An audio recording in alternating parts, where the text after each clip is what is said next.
વિસાવદર તાલુકાના પ્રેમપરા ખાતે નારી વંદના કાર્યક્રમનું આયોજન આંગણવાડી કેન્દ્રમાં કરવામાં આવ્યું. વિસાવદર તાલુકાના પ્રેમપરા ખાતે આંગણવાડી કેન્દ્ર નંબર 1 ઉપર પ્રેમપરા આંગણવાડી કેન્દ્ર 1, 2 અને 3ના આંગણવાડી કાર્યકરો બહેનો દ્વારા નારી વંદના કાર્યક્રમનું સફળ આયોજન કરવામાં આવ્યું હતું, જેમાં બહોળી સંખ્યામાં લાભાર્થીઓ તેમજ FSW કર્મચારી પ્રજ્ઞાબેન અપારનાથી ઉપસ્થિત રહ્યા હતા અને THRથી બનતી વાનગીઓમાં મળતા પ્રોટીન ઘટકો વિશે સમજ આપી હતી. આંગણવાડી કાર્યકરો ગીતાબેન કપૂરિયા તથા કોમલબેન મારડિયા તેમજ મીનાબેન રાઠોડે આ કાર્યક્રમને સફળ બનાવવામાં ભારી જહેમત ઉઠાવી હતી.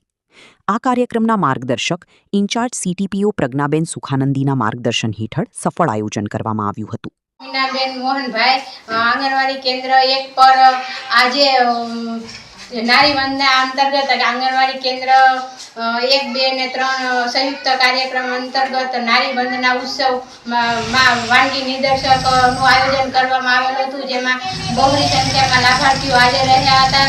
FSW બેન પણ હાજર રહ્યા હતા અને સ્તનપાન વિશે જરૂરી માર્ગદર્શન આપેલું હતું. રિપોર્ટર શ્યામ ચાવડા, વિસાવદર.